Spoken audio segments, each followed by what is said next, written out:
International standards తో quality education అందిస్తుంది futuristic edu initiatives. Gautami గారి కొన్ని ఇంటర్వ్యూస్లో చాలా ఎక్కువగా ఈ ఎఫ్ఐఆర్ గురించి కానివ్వచ్చు, లేకపోతే తన బ్రాండ్ గురించి ముగ్గురం కలిసే పెట్టుకున్నాం, ముగ్గురం కలిసే చేసుకున్నాం అని 2017లో స్టార్ట్ చేసేటప్పుడు ఈ కిస్మత్ మంది అనేది ఎవరి పేరు మీద ఉండేది? నా పేరు మీదను గౌతమి గారి పేరు మీద ముగ్గురం ఈక్వల్గా మంచిగా కష్టపడ్డాము, సక్సెస్ అయ్యాము. దాని తర్వాత ఫ్రాంచైజీస్ ఇచ్చాము. Love marriage, arrange marriage? Arrange marriage. ఒకరోజు గట్టిగా అడిగితే ఓపెన్ అయిపోయింది. అవును, నాకు అఫేర్ ఉంది. గత 1 వీక్ నుంచి స్టార్ట్ చేసిందండి. 1 వీక్ నుంచి నీ మీద ఆ కేసు పెడతా, ఈ కేసు పెడతాను, నిన్ను నా మీద బ్లాక్మెయిల్ చేసావు, నువ్వు పెళ్ళైన తర్వాత ఎవరితో అఫైర్స్ పెట్టుకోలేదా అని నన్ను ప్రొవోక్ చేస్తుంది.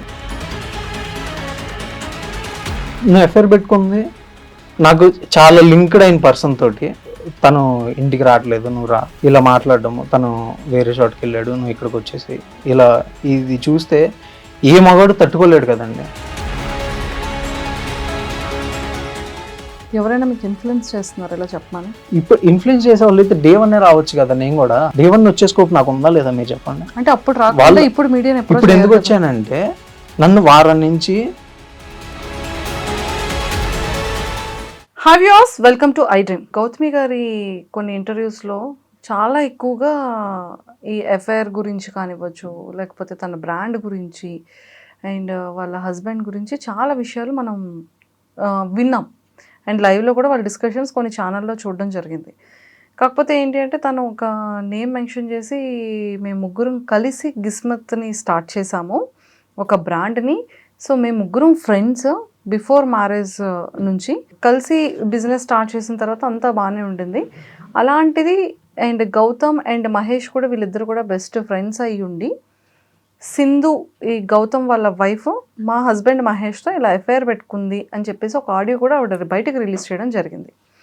రిలీజ్ అయిన తర్వాత అందరూ చూశారు, అంతా అయిపోయింది, చాలా ఇష్యూస్ అయింది, కామ్గా అంతా గోయింగ్ ఆన్, అంతా క్లియర్ అయిపోతుంది అన్న టైంలో వీళ్ళ ఫ్రెండ్ దాంట్లోనే గౌతమ్ అనే పర్సన్ మళ్ళీ మన మీడియాని అప్రోచ్ అవ్వడం జరిగింది. ఎందుకు అప్రోచ్ అయ్యారంటే, నా వైఫ్ ఇప్పుడు నా మీద ఇన్ని డేస్ ఆగి మ్యూచువల్గా ఇంకా విడిపోదాము అని మాట్లాడుకున్న తర్వాత, అన్నీ ఓకే అని అయిపోయిన తర్వాత, ఫ్యామిలీస్లో పంచాయతీలు కూడా క్లోజ్ అయిన తర్వాత, ఈ ఒక 1 వీక్ నుంచి నాకు బ్లాక్మెయిల్ చేస్తూ నా మీద తప్పుడు కేసెస్ పెడతానని చెప్పి రివర్స్ అవ్వడం స్టార్ట్ అయిందండి. 1 వీక్ నుంచి నేను ఆ హెరాస్మెంట్ తట్టుకోలేకపోతున్నాను, నేను సూసైడ్ అటెంప్ట్ చేసుకొని, ఇంకా ఇది నా లాస్ట్ చెప్పేసి నేను ఇంకా సూసైడ్ అటెంప్ట్ చేసుకుందాం అని చెప్పి నేను మిమ్మల్ని అప్రోచ్ అవ్వడం జరిగింది అని చెప్పి కాల్ చేయడం జరిగింది. అసలు దానికి సూసైడ్ ఎందుకు బ్రో, అసలు ఏంటి ప్రాబ్లం ఏంటి అని చెప్పి నేను కొన్ని ఇంట్రాక్షన్ అయిన తర్వాత కొన్ని విషయాలు మాట్లాడడం జరిగింది. ఒక్కసారి గౌతమ్ కూడా ఈరోజు స్టూడియోకి వచ్చారు కాబట్టి తనతో మాట్లాడి అసలు ఎందుకు జరిగింది, ఇలాంటి డెసిషన్ ఎందుకు తీసుకోవాల్సి వస్తుంది అనేది అతనితో క్లియర్గా తెలుసుకుందాం. హలో గౌతమ్ గారు. Hi ma'am. హాయ్. చెప్పండి, ఫస్ట్ వీటన్ని ఈ ఇష్యూ కన్నా ముందు ఏం చదువుకున్నారు, మీ ఫ్యామిలీ బ్యాక్గ్రౌండ్ ఏంటి, ఎక్కడి నుంచి హైదరాబాద్ ఎలా వచ్చారు, ఏ పర్పస్లో వచ్చారు? ఫస్ట్గా నా పేరు మువ్వా గౌతమ్ మ్యామ్. ఎవరు తెలియదు, నేను నార్మల్ కామన్ మ్యాన్. నేను RVRNJC కాలేజ్లో, గుంటూరు RVRNJC కాలేజ్లో బీటెక్ సివిల్ ఇంజనీరింగ్ చేశాను మ్యామ్. నా స్టడీ అయిపోయిన తర్వాత నేను బెంగళూరులో 1.5 years సివిల్ ఇంజనీరింగ్లో జాబ్ చేశాను. ఆ తర్వాత మేము కాలేజ్లో నేను గౌతమి ఉన్న మహేష్ ముగ్గురం ఫ్రెండ్స్ మ్యామ్ కాలేజ్ నుంచి.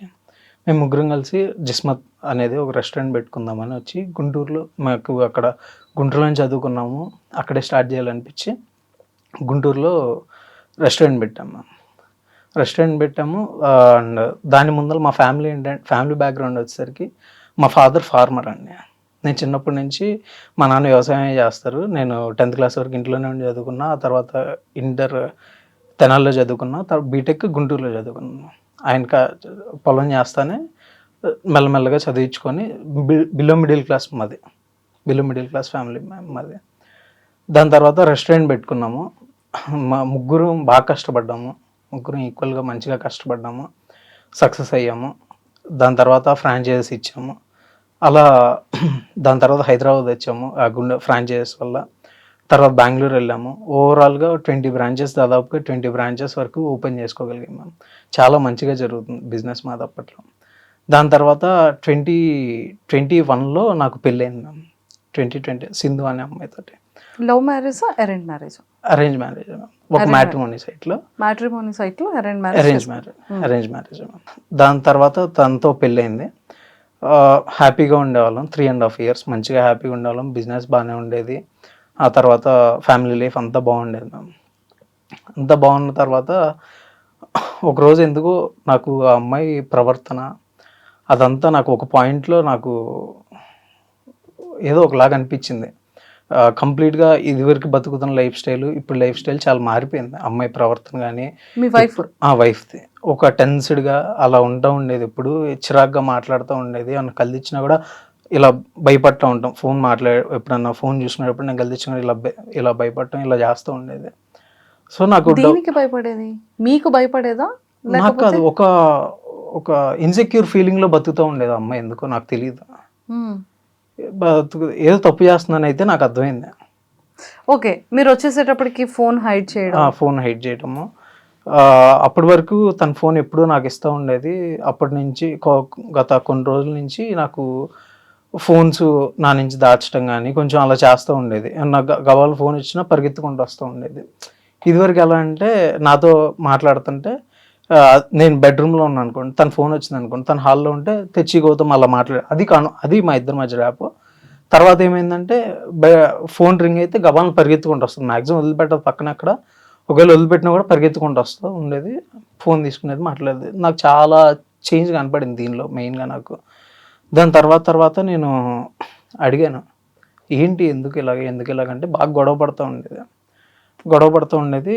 ఎందుకు ఇలా అంటే సపరేట్గా రీజన్స్ చెప్తూ ఉండేది.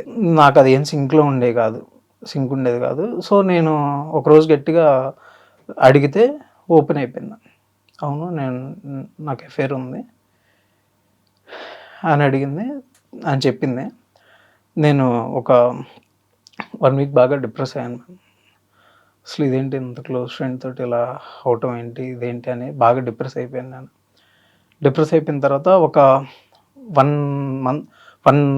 2 weeks తర్వాత వాళ్ళ ఫ్యామిలీని మా ఫ్యామిలీని పిలిచి కూర్చోబెట్టి మాట్లాడాను. ఇది జరిగింది, వద్దనుకుంటున్నాను, సో నాకు వద్దు అని చెప్పేసి విడిపోయాం మేము. దాని తర్వాత మ్యూచువల్ డివోర్స్ తీసుకుందాం అనుకున్నాము. ఆ మ్యూచువల్ డివోర్స్ సంబంధించి 2-3 times మేమే ఖమ్మం వెళ్ళాము. ఖమ్మం 1 time వెళ్ళాము. వాళ్ళు ఒకసారి హైదరాబాద్ వచ్చాము. ఖమ్మంలో వాళ్ళ రిలేటివ్స్ దగ్గర జరిగింది, హైదరాబాద్లో మా ఇంట్లో జరిగింది. మ్యూచువల్ తీసుకుందాం అనుకుంటున్నాం, మాట్లాడుకున్నాము, అన్నీ అయిపోయినాయి. దాని తర్వాత తను ఏమందంటే నాకు ఫైనాన్షియల్గా నాకు ఇది జాబ్ లేదు, నాకు ఇప్పుడు ఫైనాన్షియల్గా హెల్ప్ చేయండి. నాకు అమ్మాయి అంటే జెన్యున్గా చెప్తాను చాలా ఇష్టం. నాకు ఇది జరిగిందని నేను ఉండలేకపోతున్నానే కానీ, బట్ అమ్మాయి అంటే నేను ఉన్నంతకాలం చాలా ప్యూర్గా ఉన్నా, చాలా లవ్ చేసాను అమ్మాయిని. సో ఆ ఇష్టం అనేది ఎంతో కొంత ఉంటుంది కదా మ్యామ్. ఇప్పుడు కోపం ఉన్నా కూడా ఇష్టం అనేది ఎక్కడికి పోదు కదా. దాని మీద నేనేమన్నా అంటే ప్రజెంట్ నా పరిస్థితి బాగాలేదు, కొంచెం ఇబ్బందులు ఉన్నాయి, నాకు కొంచెం టైం ఇయ్యి, నేను సెట్ చేసి పెడతాను నీకు లైఫ్, నీకు ప్రాపర్ ఇన్కమ్ సెట్ చేసి పెడతాను, నాకు లింక్ లేకుండా సపరేట్ ఇన్కమ్ సెట్ చేసి పెడతా, నేను నీకు ఆ ఒక్క ఫేవర్ అయితే చేయగలను, ఇంత ఇష్టం కాబట్టి అని చెప్పాను. ఓకే అండి, అంతా బాగానే ఉంది. మీరు ఎందుకు ఫినాన్షియల్గా ఇబ్బంది పడుతున్నారు?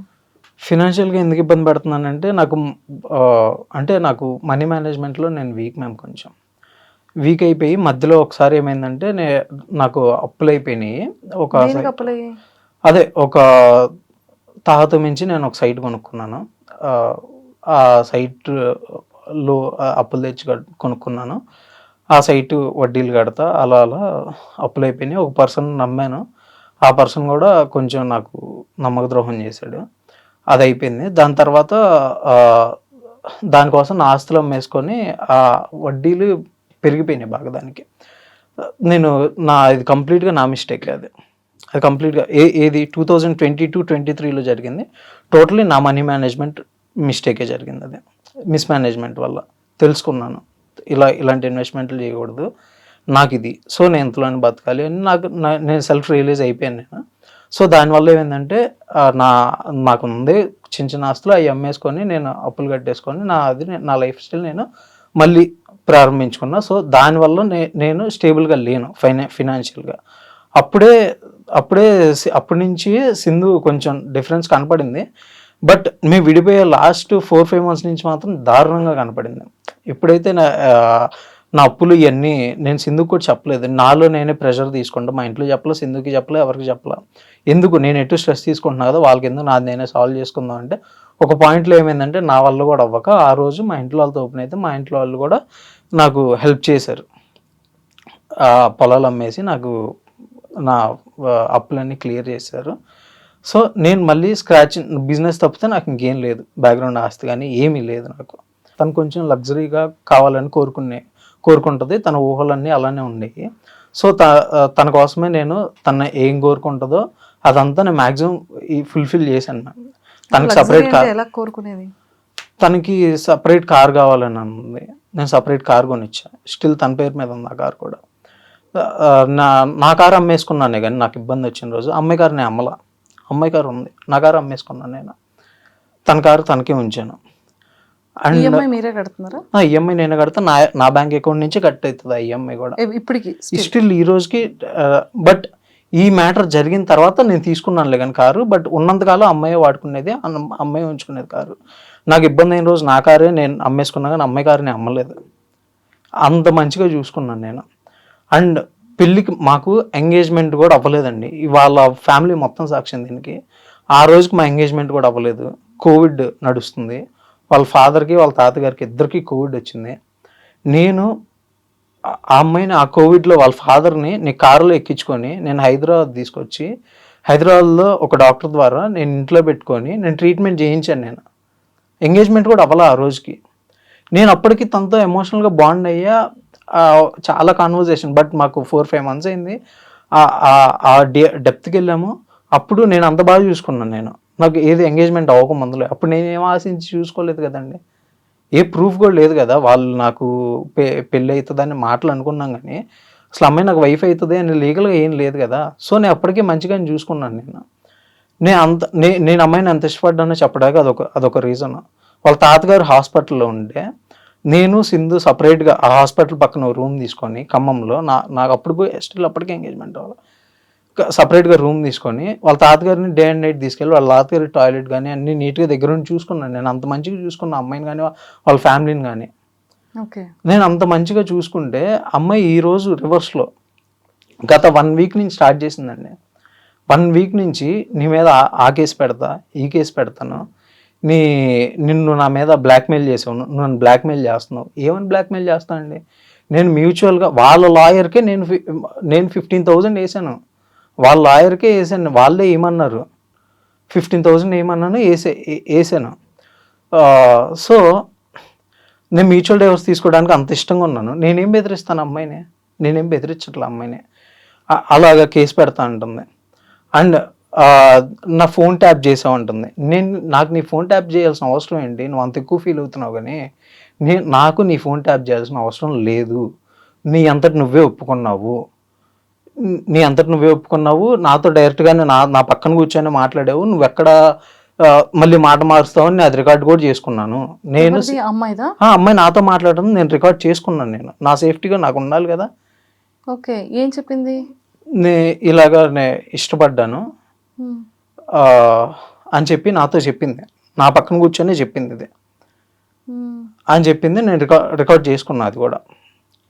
సో నేను అంతా అయిపోయిన తర్వాత ఫ్యామిలీని కూర్చోబెట్టుకుని మ్యూచువల్ తీసుకుంటే అమ్మాయి నన్ను ఇలాగ ప్రొవోక్ చేసి మాటలు అనిపించి నన్ను బాగా రెచ్చగొడితే నేను మాట్లాడతానండి. నేను ఎవరిని అన్నా నన్ను కాంది నన్ను ఎవరన్నా అంటే నేను తట్టుకోలేనండి. నేను చాలా సెల్ఫ్ రెస్పెక్ట్గా ఉంటాను. నేను తట్టుకోలేను నన్ను కాంది నన్ను ఎవరన్నా అంటే. నన్ను కాంది నన్నని నువ్వు పెళ్ళైన తర్వాత ఎవరితో అఫైర్స్ పెట్టుకోలేదా అని నన్ను ప్రొవోక్ చేస్తుంది. నాకు అసలుకి నీ మీద అంత జెన్యున్గా లవ్ ఉండి నీకోసం ఇంత చేస్తాను. నాకు అసలు ఆ థాట్ కూడా లేదు అసలుకి. నేను అసలు అలా చేయలేదు. నేను చెయ్యని దాన్ని నన్ను కావాలని ప్రొవోక్ చేస్తూ ఉండేది.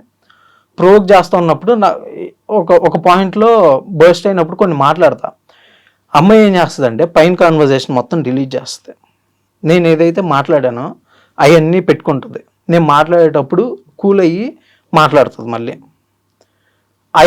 అలాగా పెట్టుకొని నువ్వు నన్ను ఇలా బెదిరిస్తున్నావు, నువ్వు నన్ను అలా చేస్తున్నావు, నువ్వు నన్ను ఇలా చేస్తున్నావు, నువ్వు నా ఫోన్ ట్యాప్ చేసావు అని అంటది. అమ్మాయి ఒప్పుకుందా? ఏమని అన్నారు మీరు?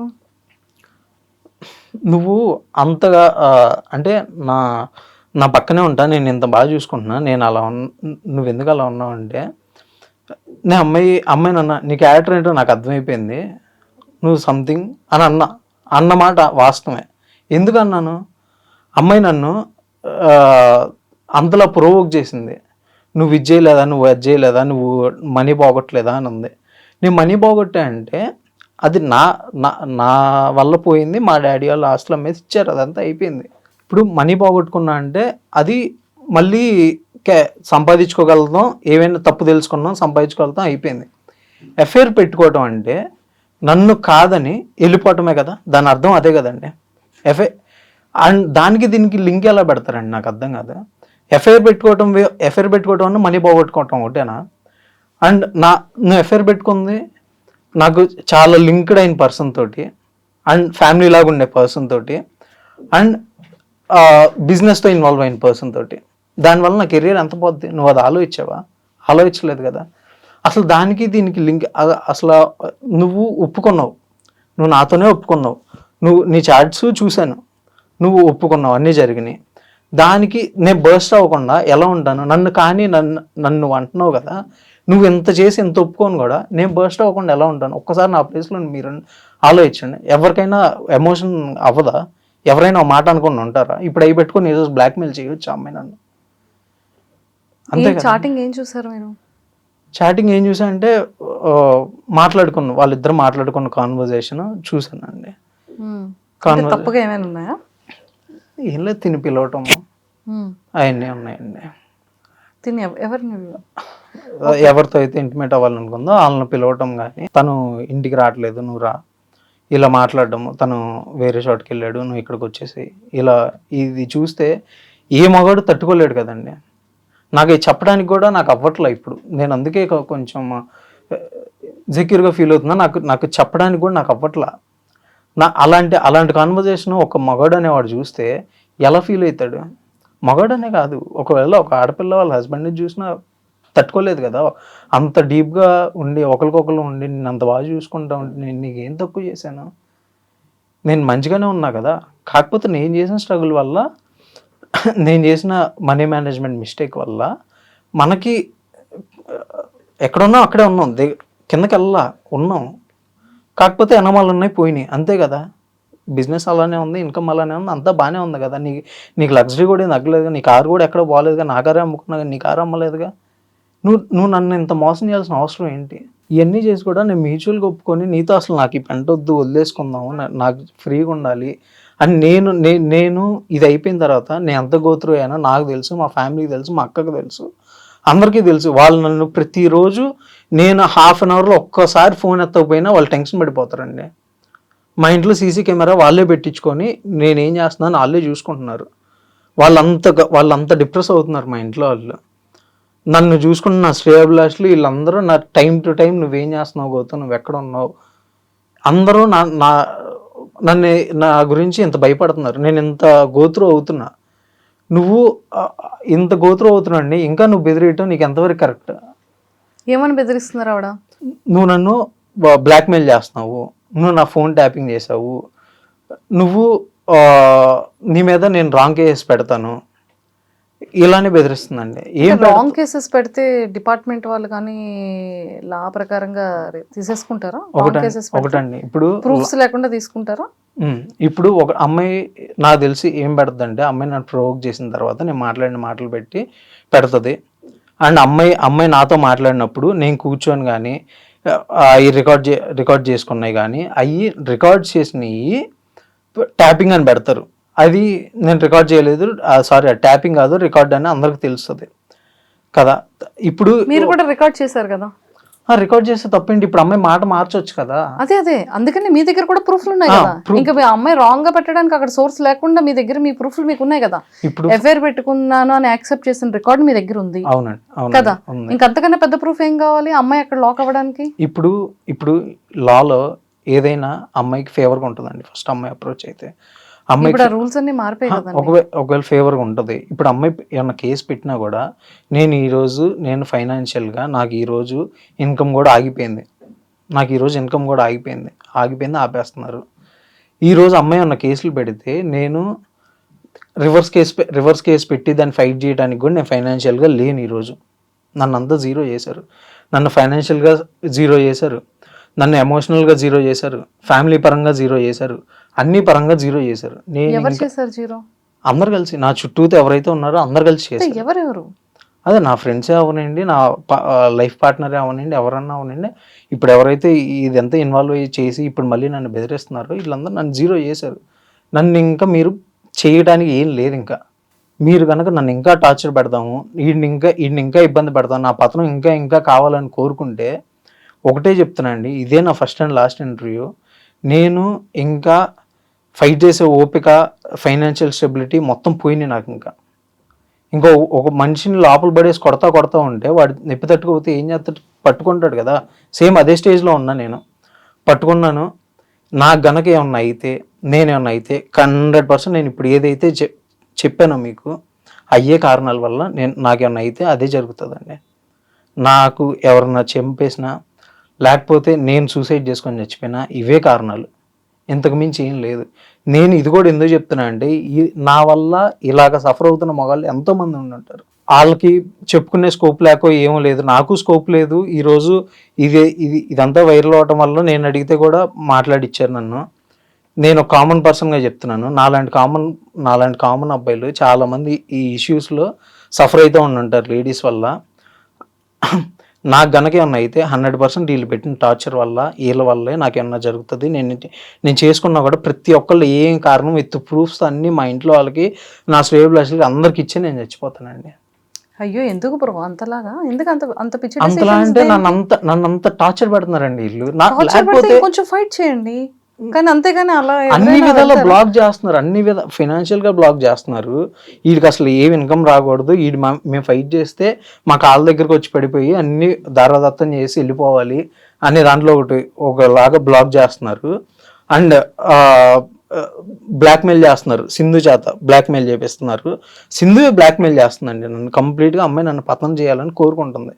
సింధు అసలుకి అమ్మాయికి నా మీద కేసు పెట్టాల్సిన అవసరం ఏంటి? మ్యూచువల్ డైవర్స్ ఇస్తుంటే అసలు అమ్మాయికి కేసు పెట్టాల్సిన అవసరం ఏంటి? నా దగ్గర ప్రూఫ్ ఉంది. వాళ్ళ లాయర్కి నేనే డబ్బులు ఇచ్చాను, నువ్వు మ్యూచువల్ డైవర్స్ ఏయ్యా బాబు, ఈ పెంట నాకు వదిలించుకోవాలంది, ఈ అమ్మాయి నాకు వద్దని. అమ్మాయి నాకు అసలుకి ఇలాగ అవసరం ఏంటి? అసలు అమ్మాయికి అవసరం ఏంటి? నా వల్ల నా ఇబ్బంది ఉంది. అమ్మాయికి ఏం లేదు కదా. నన్ను అంత మోసం చేసి ఇంకా నన్ను ఏం చేయాలనుకుంటుంది ఆ అమ్మాయి? వాడిని ఫైనాన్షియల్గా వీక్ చేసి, పర్సనల్గా వీక్ చేసి, అన్ని విధాలా వీక్ చేసి, ఫ్యామిలీని నాశనం చేసేసి, నేనేదో ఐపీ పెట్టారని చెప్తారు. నేనేం ఐపీ పెట్టలా. నాకు అప్పులు అయితే నా పొలం అమ్ముకొని నా డబ్బులు కట్టాను, నేనేం ఐపీ పెట్టలా. అది చెప్పడం వల్ల ఎంతమందికి నేను ఈరోజు ఎవరిని అంటలే, నేను ఫైట్ నేను కాదు అని చెప్పుకుంటున్నా అంతే. నేనేం ఐపీ పెట్టలే ఏ రోజు. నేను జెన్యున్గా నా ఆస్తులు మా నాన్న పేరు మీద కూడా ఉన్నాయి, ఆ పొలాలు నా పేరు మీద కూడా లేవు. నేను ఐపీ పెడితే పెట్టొచ్చు, 100% స్కోప్ ఉంది నాకు పెట్టే అవసరం. నా పేరు మీద రూపాయలు లేదు, నేను పెట్టొచ్చు అని. కానీ అలా కాదు కదా, నేను అమ్మేసి కట్టేశాను కదా అందరికీ. ఎందుకు నేను కాంది నన్ను ఎందుకు అంటున్నారు అసలు మీరు? అన్నీ పడుతున్నా, ఇంకా బెదిరిస్తూ ఉంటే ఇంకేం చేయాలి నేను? నాకు ఇంకా ఆప్షన్ ఏముంది? నాకు ఒకసారి మీరు చెప్పండి. నాకు ఫైట్ చేసే ఓపిక లేదు, ఫైట్ చేసే ఫైనాన్షియల్ స్టెబిలిటీ లేదు. నేనేం చేయాలి ఇప్పుడు? అసలుకి ఎవరైనా మీకు ఇన్ఫ్లుయెన్స్ చేస్తున్నారు ఇలా చెప్పమని? నన్ను కాదండి, ఇప్పుడు ఇన్ఫ్లుయెన్స్ చేసే వాళ్ళు అయితే డే 1 రావచ్చు కదా. నేను కూడా డే 1 వచ్చే స్కోప్ నాకు ఉందా లేదా మీరు చెప్పండి. అంటే అప్పుడు రాకుండా ఇప్పుడు మీడియా ఇప్పుడు ఎందుకు వచ్చానంటే, నన్ను వారం నుంచి చాలా భయపడుతుంది అమ్మాయి. వాట్సాప్ మెసేజెస్ పెడుతుంది, నేను నీ మీద ఆ కేసులు పెడతా, ఈ కేసులు పెడతా అని పెడుతుంది. నేను నీ అంతు చూస్తా అంటుంది. నేను రిప్లై ఇవ్వకపోతే నన్ను ట్రిగర్ చేయి, మాకు నువ్వు రిప్లై ఇస్తే నీకే మంచిది అని మెసేజెస్ పెడుతుంది నాకు. నేను రిప్లై ఇవ్వను, నువ్వు చేయాల్సింది నువ్వు చేసుకో. మళ్ళీ ఎందుకు నువ్వు నన్ను ఇంకా మాట్లాడు, ఎందుకు మాట్లాడు అంటుందంటే అమ్మాయి ప్రూఫ్స్ కోసం నన్ను ప్రొవోక్ చేయాలి, నేను ఏదో ఒకటి తిట్టాలి. వీడు నన్ను ఇలా తిడుతున్నాడు, ఇలా బ్లాక్మెయిల్ చేస్తున్నాడు, ఒక ఆడపిల్లని ఇలా అంటాడా అని కేసులు పెట్టడం. దానికి ఫైట్ చేసుకోవడానికి వాడి దగ్గర లేదు కాబట్టి సరెండర్ అయిపోతాడు వచ్చి. కేవలం అమ్మాయి ఎండ్ పాయింట్ ఇదే అండి. మహేష్, మీరు, గౌతమి గారు, మీరు ముగ్గురు క్లాస్మేట్స్? అవునండి. ఎన్ని ఇయర్స్? ఒకే కాలేజ్ అండి. 4 years ఒకే కాలేజ్ అండి. 4 years ఒకటే కాలేజ్. బట్ సెకండ్ ఇయర్లో పరిచయం, 3 years పరిచయం అండి పరిచయం.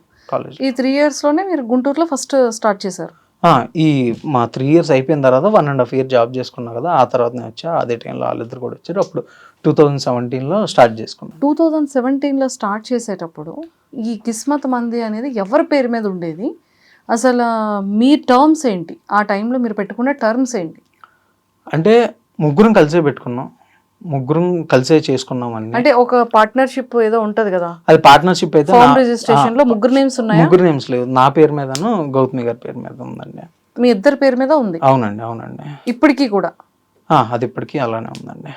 ఇప్పటికీ కూడా మీ ఇద్దరి పేరు మా మీద ఇద్దరి ఉంది. పేరు మీద ఉందండి. అవునండి. ఓకే. ఫార్మ్ రిజిస్ట్రేషన్ అనేది ఇప్పటికీ కూడా గౌతమి గారు అండ్ మీ పేరు మీద ఉంది. అండ్ యాక్చువల్గా అది ఫస్ట్ బ్రాంచ్ గురించి చెప్పానండి ఇప్పుడు వరకు. నేను మ్మ్. ఫస్ట్ బ్రాంచ్ అనేది ఇద్దరు పేరు మీద ఉంది. ఓకే. దాని తర్వాత ఫర్మ్ అనేది ఫస్ట్ ముగ్గురం కలిసే నీ పేరు మీద పెట్టేసుకోరా అని నా పేరు మీదే పెట్టారు ఫస్ట్. అందరం కలిసి ముగ్గురం మాట్లాడుకొని పెట్టుకున్నాము. నా పేరు మీద పెట్టేసుకొని 2022 వరకు. 2022లో వదిన ఏం చెప్పిందంటే, అది టోటల్గా మహేష్ పేరు మీద పెట్టు, ఏముంది ఎవరి పేరు మీద ఉంటే ఏముందని అనే దాంట్లో అదే దాంట్లో నా పేరు మీద పెట్టారు. అదే దాంట్లో నేను కూడా మహేష్ పేరు మీదే చేసేసాము, మహేష్ పేరు మీదే ట్రాన్స్ఫర్ చేసాము. దాని తర్వాత ఇష్యూ అయిన తర్వాత జనవరి 2025 జనవరిలో మహేష్ వదినకి అసైన్మెంట్ డీడ్స్ చేశాడు. ఏంటి అసైన్ చేశారు? ఆ బ్రాండ్ అనేది, ఓన్లీ బ్రాండ్ బ్రాండ్ అనేది అసైన్ చేశారు. సో ఇది మీరు ఎవరి పేరు మీద ఉందంటే ఇలా మారుకుంటూ వచ్చిందండి. ఫస్ట్ నా బ్రాండ్ అనేది నా పేరు మీద ముగ్గురం కలిసి పెట్టుకున్నాం. ఆ తర్వాత ముగ్గురం కలిసి మహేష్ పేరు మీద అనుకున్నాము. దాని తర్వాత 2025 జనవరిలో వదిన పేరు మీద పెడితే నాకు కూడా ఓకే, ఇబ్బంది ఏం లేదని నేను కూడా మాట్లాడా. తను కూడా అలానే అనుకుని పెట్టేశాడు. అవును, ముగ్గురు మ్యూచువల్ గా కలిసే పెట్టుకున్నారు. ముగ్గురు కలిసి మ్యూచువల్ గా కలిసే మీ పేరు మీద రిజిస్ట్రేషన్ చేసుకున్నారు. ముగ్గురు కలిసే మళ్ళీ జనవరిలోని గౌతమి గారి పేరు మీదకి బ్రాండ్ చేంజ్ చేసుకున్నారు. అంటే ముగ్గురు డెసిషన్ మీదే జరిగింది కదా. ఇప్పుడు మరి ఎందుకు ఎవరికి తెలియకుండా మీ ఫినాన్షియల్ గా ఎందుకు స్టాప్ చేయడం జరిగింది? అదే నాకు అర్థం కావట్లేదండి. నాకు ఎందుకు అలా జరుగుతుందో నాకు అర్థం కావట్లేదు. ఇప్పుడు నా పేరు మీద లీగల్ గా ఏం లేదండి, వాస్తవం చెప్తున్నా. అంటే అది మరి మీరు అలా చేసుకున్నారు? నేనే చేసుకున్నా కంప్లీట్గా, అందరం నమ్మే అలా చేసుకున్నా. నా పేరు మీద లీగల్గా ఏం లేదు. నాకు ఇలాగా ఇప్పుడు ఫైనాన్షియల్ సపోర్ట్ లేదు, నా పేరు మీద లీగల్గా బ్రాండ్ లేదు.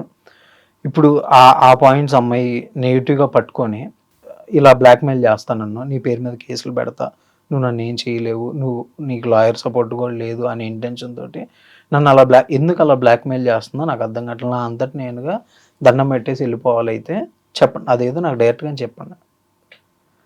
నేను ఇంతకన్నా పోగొట్టుకోవడానికి నా దగ్గర ఏం లేదు. ఇంకా మహేష్ గారితో మీరు మాట్లాడలేదు తర్వాత? నేను మొన్నటో రీసెంట్గా మాట్లాడానండి.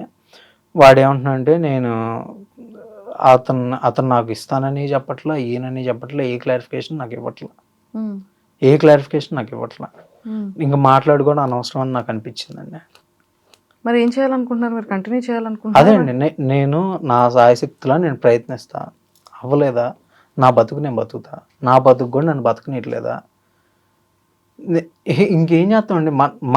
నేను ఊరు బాబు మీరు అందరూ వద్దు, నా బతుకు నేను బతుకుతాను, అదేమన్నా సెటిల్ చేసి పంపించండి అని దండం పెట్టి వేడుకున్నా. మీకు ఎంత రావాలి అమౌంట్?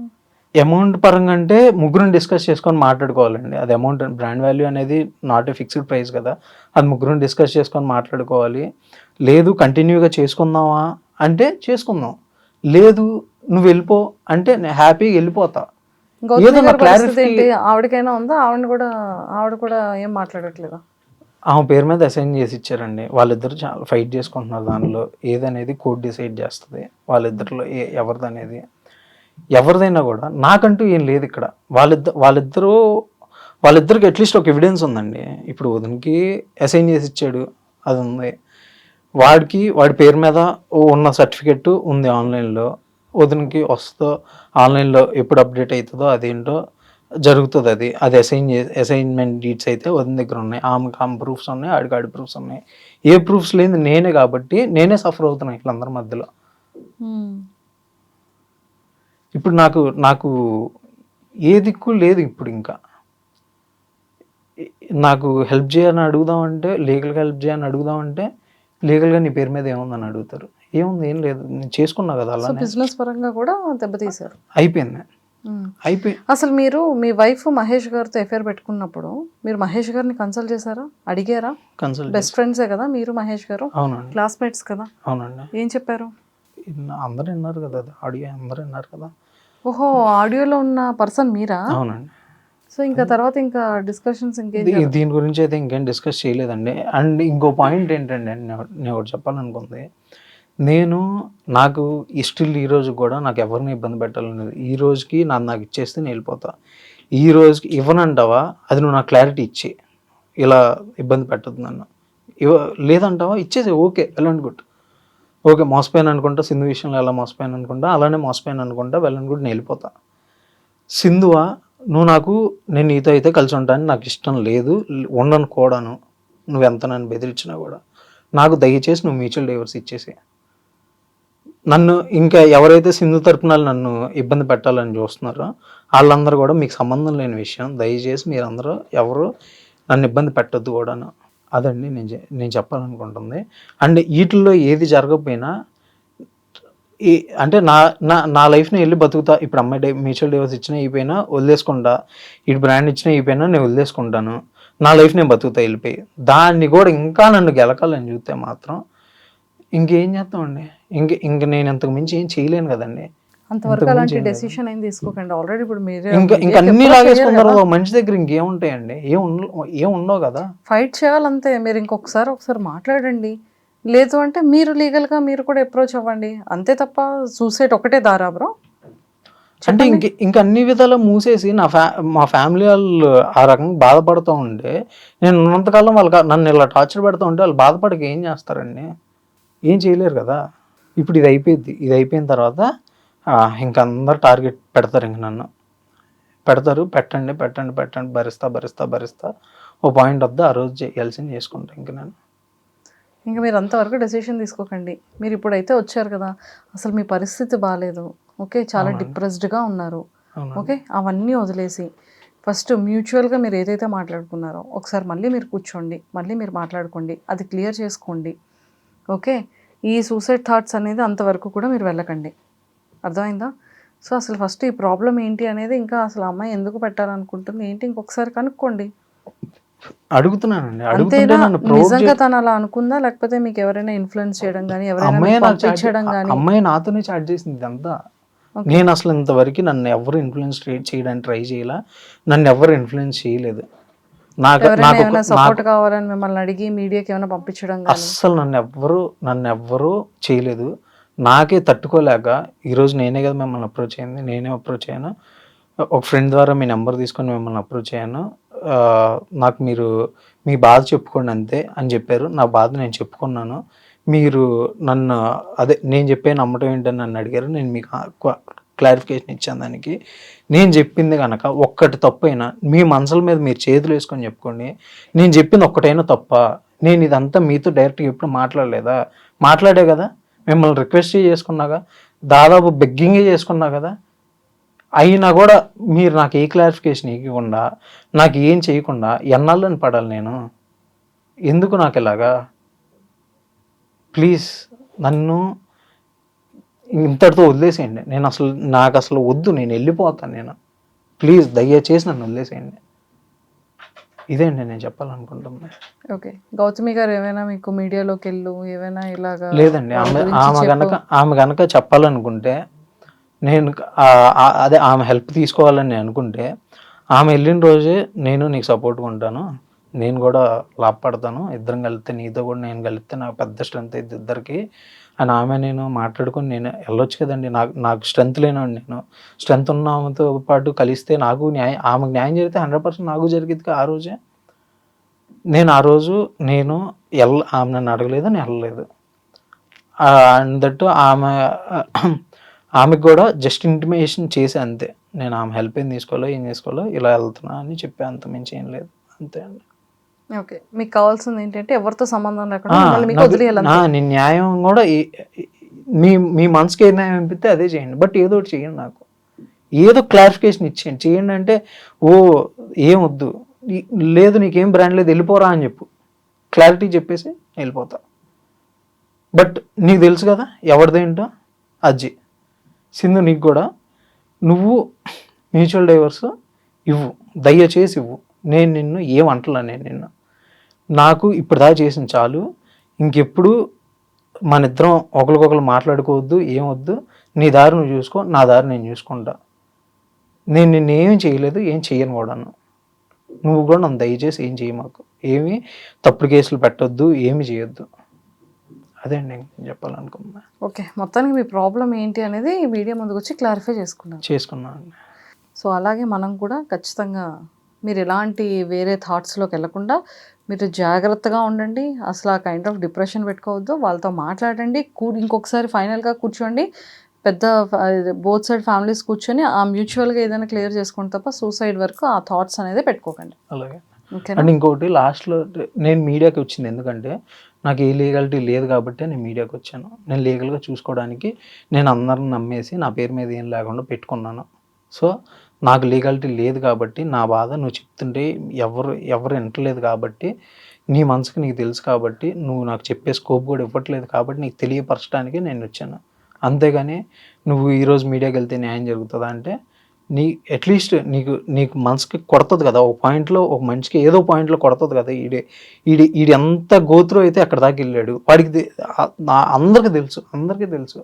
నేను అనేవాడిని సోషలైజ్ అవ్వను, నేను అనేవాడిని బయట అనే పాయింట్ అందరికీ తెలుసు. నేను ఇంత హార్ట్ బ్రేకే వచ్చాయంటే వాడు ఎంత సఫర్ అవుతున్నాడు అనేది దయచేసి కొంచెం ఆలోచించుకోండి మీరే. ఇంకా థ్యాంక్స్ అండి నాకు ఈ ప్లాట్ఫామ్ ఇచ్చినందుకు. థ్యాంక్స్. అండ్ మీరు కూడా మంచి వ్యక్తి, మీరు అలాంటి థాట్స్ అనే సైడ్కి వెళ్ళకుండా ఫైట్ చేయండి, ఫ్యామిలీస్ని కూర్చోబెట్టుకొని మ్యూచువల్గా క్లియర్ చేసుకోండి తప్ప సూసైడ్ థాట్స్ అనే దానికి పెట్టుకోకండి. మనిషి చచ్చిపోతే ప్రాబ్లం సొల్యూషన్ అయిపోతుంది అని అనుకోకండి. ఇదంటే పిరికి వాళ్ళు చేసే పని. సో మారల్ సపోర్ట్గా మేము ఇవ్వగలం, అంతవరకు చేయగలం తప్ప మీ ప్లేస్లో కూర్చొని మీ ప్రాబ్లమ్ని మేమైతే తీసుకోలేం కదా. ఇక్కడ చెప్పేటప్పుడు 100 చెప్పడానికి చాలా ఈజీగా ఉంటుంది, కానీ బేర్ చేసేవాడు భరించేవాడికి మాత్రమే నొప్పి తెలుస్తుంది. ఓకే, మా సైడ్ నుంచి రిక్వెస్ట్ ఏంటి అంటే అలాంటి థాట్స్ తెచ్చుకోకండి. ఇంతవరకు ఫైట్ చేశారు కదా, ఇంకొన్నాళ్ళు ఫైట్ చేసి ప్రాబ్లమ్ని షార్ట్అవుట్ చేసుకోండి తప్ప సూసైడ్ వరకు వెళ్ళకండి. ఇది ఒక్కటే మేము చెప్పగలం. మా సైడ్ నుంచి రిక్వెస్ట్ ఇది. అంటే ఇంకో మనిషిని అన్ని విధాలుగా చంపేస్తే ఇంక ఫిజికల్గా కూడా ఉండలేడు కదండి, అంతే. బట్ మీరు చెప్పింది నేను తీసుకుంటా 100%. ఒక సిస్టర్ లాగా, ఒక సొంత చెల్లి చెప్తే ఎలా అర్థం చేసుకుంటారో ఆ రకంగా అర్థం చేసుకోండి. ఇంకెంతకన్నా నేను ఏం చెప్పలేదు. అలాగే. ఓకేనా? Thank you so much.